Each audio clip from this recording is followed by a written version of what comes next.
من ابسط الادوات اللي موجوده في الفوتوشوب وهي اداه الشيب تولز. الشيبس دي بقى بتقدر تساعدك انك تعمل اشكال هندسيه في التصميم بتاعك، وطبعا تقدر تعدل عليها في اي وقت، وتقدر تستخدمها في شغلك في تنفيذ اللوجوهات واليو اي والسوشيال ميديا والويب سايت وحاجات كتيرة قوي غيرهم. في الفيديو ده هنتعرف عليها واحدة واحدة وهنشوف ازاي نقدر نستخدمها، ولو عايز تعرف التركاية كمل الفيديو معايا. السلام عليكم ورحمة الله، ازيكم وعاملين ايه؟ ويا رب دايما تكونوا بخير. تعالوا بقى نشوف الأداة ونشوف نقدر نستخدمها ازاي. أول حاجة لازم تعرفوا عنها واللي هي اختصارها. طيب هل الشيب دي هي حاجة واحدة؟ طب تعالوا نشوف الأول عشان ما تلخبطوش مني. اختصارها هو حرف اليو من الكيبورد، هتلاقيه نزل تحت كده في حاجة اسمها ريكتانجل تول. طيب الريكتانجل تول دي بقى وهي جزء برضو من الشيب. طيب تعالوا نشوف الأول الريكتانجل دي بتعمل ايه. مثلا وليكن اللي احنا هنرسم مستطيل او مربع بالشكل ده. شايف المربع ده؟ لو دوست كنترول زد عشان ارجع ورا، خلاص انا مش عايز المربع دلوقتي يبقى معايا. تعالوا نرسمه تاني بشكل افضل. لو جينا شدينا كده خط، هتلاحظ وانت بتشد بالماوس كده، شايف كده في انسيابية في الرسم بتاعك. طيب انا مش عايز الانسيابية دي، انا عايز اعمل شكل مربع،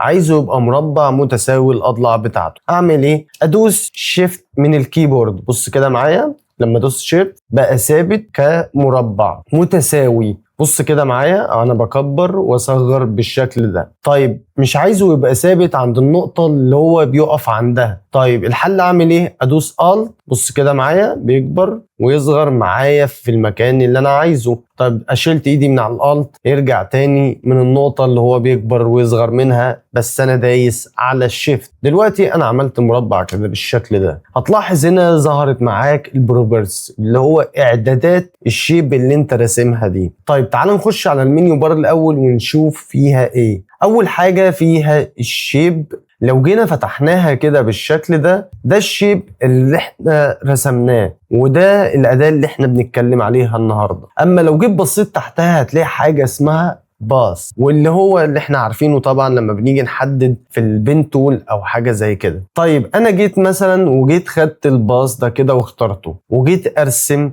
مثلا بالشكل ده في الحتة دي. ايه اللي ظهر معايا؟ مش هيظهر معك اي حاجة، ولا هيظهر ريكتانجل جديدة ولا اي حاجة. انا مجرد اللي انا كده يعتبر حددت المكان ده. اقدر عشان احركه اقدر ادوس كنترول انتر، انا كده عملت تحديد للمكان ده. لو جيت عملت ماسك هنا فهو حدد المربع او الجزء ده، ولو دوست كنترول اي وانا واقف على الماسك كده هو قطع من الجزء ده. كده عرفنا الفرق ما بين الشيب والباص. الباص دايما بنستخدمه في التحديد والحاجات دي زي ما احنا بنستخدمها في البين تول بالظبط. طيب تحتها على طول لو جيت لقيت هتلاقي كلمة اسمها بيكسلز. ايه هي البيكسلز؟ تعالى كده نختارها ونيجي نجيب مساحة العمل بتاعنا كده، وجينا هنا وعملنا لير جديد. تعالى نرسم الشيب بتاعتنا، ندوس شيفت ونرسم مربع بالشكل ده كده برضه. بص كده اللي حصل معايا، هي نفس فكرة الريكتانجل بالظبط بس على اللاير، يعني ما بقاش ريكتانجل. الريكتانجل هنا والفرق ما بينه وبين البيكسلز ان الريكتانجل بتاعتنا اقدر اكبر فيها واصغر فيها براحتي خالص. يعني ايه الكلام ده؟ دوس كنترول زيرو عشان تشوفوا معايا. تعالى كده نعلم على الريكتانجل وندوس كنترول تي ونبدأ نصغر بالشكل ده. بعد كده ندوس انتر كده تمام. لو جينا عملنا زوم ان، بص معايا كده، خلاص احنا عملنا اللي هو زوم ان على الريكتانجل.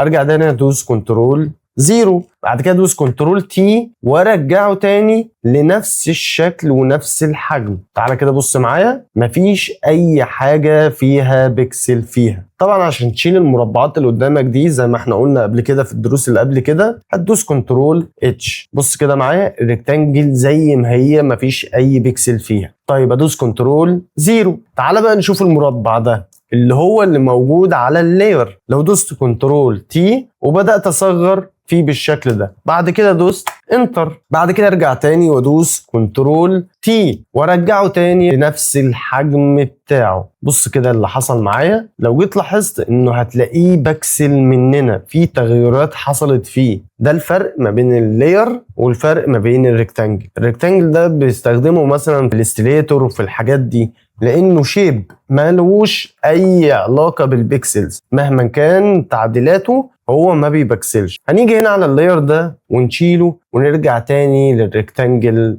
بتاعتنا. طيب لو رجعنا تاني علشان ندوس حرف اليو، وزي ما احنا واقفين على الريكتانجل بالشكل ده، وجينا هنا ودوسنا على دي عشان نظهر البروبرتيز بتاعتنا، ولو انت مش لاقيها هتفتح ويندو وهتختار من هنا بروبرتيز، هتظهر لك معاك بالشكل ده. هنا بقى كل الاعدادات بتاعت الريكتانجل اللي قدامنا. هنيجي الاول نرجع تاني زي ما كنا هنا على الشيب علشان كل حاجة تبان طبيعية. لو جيت بصيت هنا هتلاقي الفيل اللي هو الجزء الاسود ده اسمه فيل، اللي هو الجزء الممتلئ. طيب تحتها على طول هتلاقي حاجة اسمها ستروك. لو جينا ضغطنا كده على الستروك وجبنا مثلا وليكن اللون ده مثلا، او ممكن تختار من هنا اي لون انت عايزه، وليكن مثلا احنا نختار اللون ده كده حلو قوي. بعد كده ممكن ندوس اوكي. طيب لو جيت شلنا كده وبدأنا نشوف هو مش ظاهر معانا ليه، لا هو ظاهر بس 1 بكسل. طيب انا ممكن ازود من هنا البكسل بتاعنا، بص كده معايا، او ممكن ازود من هنا. في الحالتين صح وما فيهاش اي خلاف. طيب لو جيت بصيت هنا فوق هتلاقي في خط، انا مش عايز انقلك، انا عايز اوريك بس الاعدادات هنا هي نفس الاعدادات هنا، بس هنا اكتر شوية او واضحة اكتر شوية. طيب لو جينا هنا ودوسنا على دي كده هنلاقي فيها 3 اوبشنات. اول حاجة الخطوط، لو دوسنا عليها لو انت عايز الشكل بتاعك يبان كده، او النقط الشكل بتاعك يبان كده. احنا نرجع زي ما احنا نبين اللي هو الخط المستقيم العادي خالص. طيب هنا بقى ايه؟ هنا ده بيقول لك الخط او الستروك بتاعك جوه السنتر او السنتر في النص ما بين المربع الاصلي والستروك اللي هنا ده. احنا مثلا عايزينه جوه المربع مش في النص. طيب لو دوست كده او دخل لجوه. طيب احنا عايزينه لبره، بص كده معايا طلع الستروك لبره. طيب هنا بقى ايه؟ هنا بيقول لك الكيرف بتاعه ممكن يكون دائري، ممكن يكون مربع. لو ضغطت على اي حاجة هنا مش هتجيب معاك. ليه؟ لانه هو بالفعل اصلا شيب مقفول. طيب الحل هنا ايه عشان اشوف الشكل بتاع ده؟ هنعمل لاير جديد، بعد كده نجيب اداة البن تول، بعد كده هنخليها زي ما احنا على شيب، هنخلي الفل هنا على نون مش عايزين اي لون فيه، وهنخلي نفس اللون اللي هو الاصفر بتاعنا ده، وممكن نزوده شوية كده. بعد كده هنبدأ نرسم خط بالشكل ده كده، بعد كده نعمل زوم ان بالشكل ده. تعالوا بقى نقدر نشوف الاوبشن ده ازاي. وجينا طلعنا فوق هنا علشان نشوف اعدادات البن تول، هتلاقي الكابس اللي احنا كنا واقفين عليها هنا في الشيب. تعالى كده نشوفها كده هتشتغل معانا ازاي. شايف انت الضلع ده او المسافة دي او الخط اللي هو المكسور ده عامل ازاي؟ تعالى كده ندوس على دي اللي هيحصل، بص بقت بشكل دائري. طيب تعالى كده ندوس هنا على المربع ده، بص رجعت تاني زي ما كانت. تعالى ندوس على الاولاني، بص حصل التغيرات فيها. اذا هي بتظهر على الستروك، والستروك طبعا مش هتعرف تتحكم فيه او في المنحنى زي ده الا باداه البن تول. طيب هنرجع لورا كده وندوس كنترول 0 عشان نشوف هنعمل ايه. تعالى نرجع تاني بقى للمربع بتاعنا وندوس حرف اليو زي ما كنا ونعمل زوم ان بالشكل ده. طبعا هو هنا واقف على الماسك. تعالى نرجع تاني نقف على الشيب بتاعتنا. ده الشيب، ده شكل الماسك لو دوست عليه كده هيظهر لك الحاجات اللي تقدر تعمل من خلالها الماسك، ودي هنشوفها بعدين. طيب هنرجع تاني نقف على الشيب. تعالى تاني نرجع لورا نشوف الموضوع يبان ازاي. هنا بقى شكل الكورنر، لو دوسنا عليه كده بالشكل ده، بص كده معايا الكورنرات اللي موجودة هنا وهنا ايه اللي هيحصل. طبعا في المربع كله لو دوسنا عليها دي الستروك عمل كيرف صغير كده، بص كده معايا هنا برضو الستروك برضو عمل كيرف. طيب لو دوسنا هنا ونزلنا على تحتها على طول، بص الكيرف اتغير ازاي. ده كده شكل من اشكال لو انت حابب تعمل الشيب. تعال نرجعها تانية زي ما كانت على الشكل المربع. طيب تعال بقى نبص على طول للكيرفات اللي نقدر نتحكم فيها. الرسم هنا توضيحي وباين جدا، انه بيقول لك مثلا الكورنرات ندوس كنترول 0 نعمل زوم ان بالشكل ده يكون للمربع باين على الشاشة كلها. طيب شايف هنا الرسم التوضيح اللي هو الكورنرات، كل واحد هنا مسؤول على الكورنر بتاعه، يعني ده مسؤول عن الكورنر ده، وده مسؤول عن الكورنر ده، وده مسؤول. طبعا انت فهمت يعني المغزى في الموضوع. لو جينا هنا ووقفنا كده بالماوس وشدينا يمين كله بيتحرك مع بعضه، وده سبب ايه؟ ده سبب اللينك اللي هنا ده. يعني عاوز ارجع ورا دوس كنترول زد، لو دوست على اللينك ده كده هو فصل كل حاجة لوحدها. مثلا انا عايز ازود الكورنر ده، بص كده معايا انا كده زودت الكورنر ده بس. طيب عايز ازود الكورنر اللي تحتيه على طول اللي هو ده بالشكل ده كده، كده انا زودت الجزء ده بس. طيب عايز ازود الجزء ده، كده انا بزود الجزء ده. ادوس كنترول زد وارجع لورا بالشكل ده، بعد كده ادوس كنترول زيرو. لو نزلت تحت بقى هنا هتلاقي كلمة باث فيندر، وطبعا دي استخدامها القوي اكتر، او الشيب عامة استخداماته في الاستريتور ليس لها حدود. هنا برضو مديك نفس الاوبشن ونفس طريقة الشغل. كمان تقدر لو طلعنا فوق ورا كده انك تغير لون الستروك باي الوان انت عايزها. ده مثلا شكل الجريدينت، انا ضفت الجريدينت دلوقتي اقدر اضيفه كده بالشكل ده، وممكن اضيف اي جريدينت انا عايزه في الستروك بتاعي. وممكن انزل تحت واختار من هنا مثلا الالوان اللي بالشكل ده، اي لون انا عايزه، واقدر اغير من لون بالطريقه برضو اللي انا عايزها. مثلا اخليها ازرق واحمر بالشكل ده. وده بمنتهى البساطه الشكل الهندسي للشيب. تعال ندوس ديليت. طيب تعال بقى نرجع تاني لحاجه مهمه جدا، واللي هي المقاسات. ازاي تقدر تشتغل على المقاسات الشيب؟ انا وليكن مثلا ان احنا هنشيل الاول ستروك ده ونغير لون الفيل، نخليه مثلا باللون الاحمر. طيب انا لو ضغطت ضغطه كده، يعني انا الاول كنت برسم مربع بالشكل ده، ادوس ديليت. انا لو ضغطت ضغطه كده بالشكل ده، بص هو بيجيب لك ايه؟ بيجيب لك انت عايزه المقاس بتاعه، العرض والطول ايه. طيب هنا بالبكسل،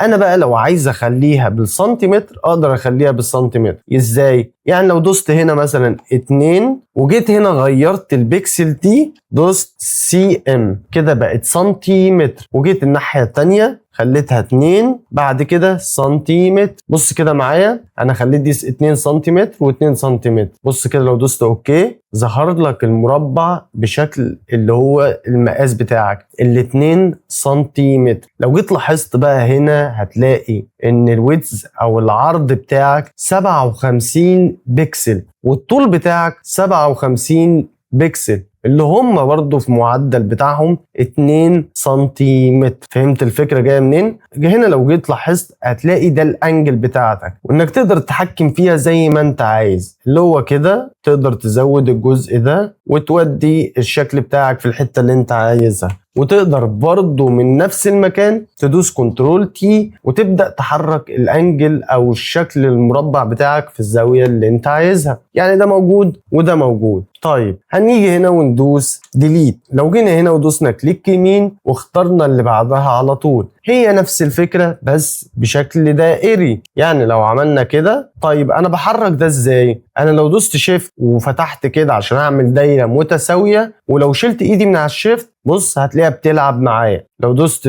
على الشيفت من الكيبورد كده بص اللي بيحصل معايا ايه. طيب انا عايز احرك الدايرة، ادوس سبيس او مسطرة من الكيبورد، بعد كده ابدا احرك في الزاوية اللي انا عايزها، بعد كده اسيب ايدي. كده انا عملت دايرة كاملة متساوية كلها. بعد كده ادوس ديليت. وطبعا في الاشكال الشيب دي كلها اقدر اكتب عليها زي ما احنا شفنا في الفيديو اللي فات من بره، وكمان اقدر اكتب عليها من جوه. لو جينا هنا دوسنا على الشكل اللي هو المثلث ده ودوسنا شيفت كده احنا بنرسم مثلث. ولو دوست كليك يمين واخترت الشكل اللي بعدها ودوست شيفت، وبالشكل ده انا كده عملت الشكل الهندسي اللي قدامك ده. ونقدر برضو نتحكم في الكورنرات الموجودة دي. يعني مثلا لو جينا دوسنا كده بص كده معايا، لو شدينا من هنا على طول هنلاقي نفسنا بنقدر نتحكم في الكورنرات. يعني بص بعد ما كان الشكل بالشكل اللي قريب من المثلثات ده. تعالى كده بص معايا، خليناه لشكل دائري، يعني انت تقدر تتحكم في الكيرف بتاعك زي ما انت عايز. بعد كده ندوس كنترول 0 وندوس ديليت ونشوف الشكل اللي بعد كده. هنا الشكل اللاين، الخط اللي هو لو انا شديت كده اقدر اشد في اي حته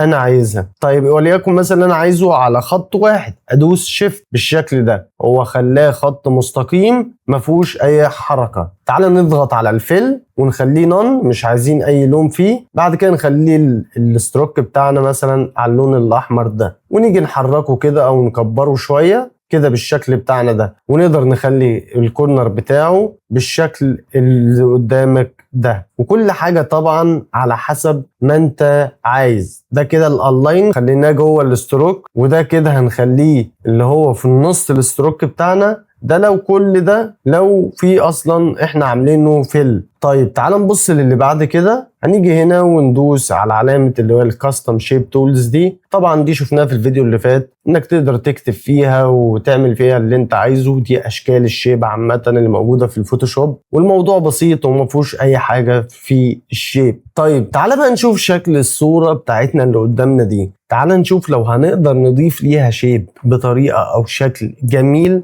نضيفه ازاي. اول حاجة هنيجي هنا على الشيب بتاعتنا ونخليها على ريكتانجل، ونطلع فوق هنا بدل الفل دي هنخليها مثلا على اللون الابيض. بعد كده ممكن ندوس هنا على الستروك ونخليه نن بالشكل ده. بعد كده نيجي نرسم الشيب بتاعتنا وليكن بالشكل ده، نكبر شوية من فوق كده. بعد كده لو عايزين نكتب اي كلمة نقدر نكتب جوه المربع، ونقدر نكتب على المربع من بره، ونقدر نضيف التكست لوحده في الخارج. طيب هندوس بره الشيب بتاعتنا ونكتب مثلا قهوة زمان بالشكل ده كده. طبعا احنا عايزين نغير اللون بتاعنا اللي هو لون التكست ده، هندوس على الكلر ونخليه على الاسود. بعد كده هنطلع الشكل او الخط بتاعنا فوق بالشكل ده، ونيجي هنا على برنامج إدارة الخطوط ونغير مثلا العنوان ده، مثلا نخلي قهوة زمان عشان نقدر نشوف الخطوط اللي احنا هنستخدمها في المكان ده. تعال نبص كده على خط يكون مناسب لينا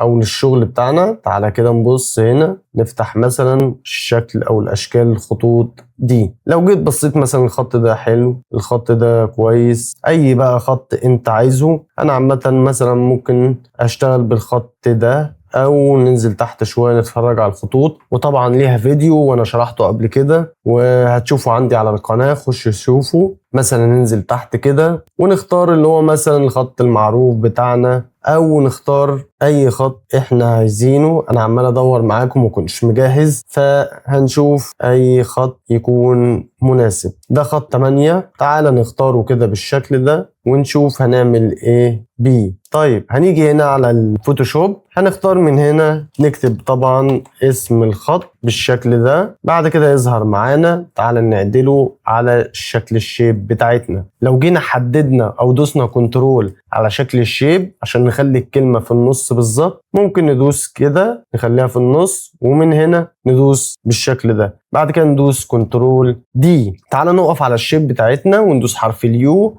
وهنخليها بكيرف كده بسيط، ونبدأ نصغر على الكلمة شوية علشان يبقى الكلام متناسق. طبعا الشيب احسن حاجة فيه انه تحكماته بتبقى حلوة وكتير، يعني سهلة اوي انك تتحكم فيه. لو عايزين مثلا نرجع بكله كده ترجع بسهولة جدا. طيب انا عايز الكيرف ده بس اللي يتحرك معايا، اضغط على النقطة دي مرتين، بعد كده انزل بالشكل ده كده. لو انا عايز الكيرف ده بس اللي يتحرك معايا اضغط عليه مرتين، وبعد كده اشده بالشكل ده. لو جيت بصيت تحت هنا هتلاقي الارقام زي ما انت شايف كده، بس عشان نخليها متساوية زي بعض هنخلي دي برضو 24. ادوس كنترول 0 وارجع لورا. تعالى كده نبص على الشكل بتاعنا في الشيب ده، الشكل الطبيعي. طب تعالى نعمل بقى تريكايه كده ايه حلوه قوي وهتعجبكم. هنخلي كلمة قهوة زمان دي زي ما احنا واقفين كده على التكست، هنضغط عليها مرتين علشان نجيب الشكل بتاع اللاير ستايل، ونختار من هنا في البلند مود هنخليها علشان احنا كاتبين باللون الاسود هنخليها على سكرين، وهنيجي هنا بدل نون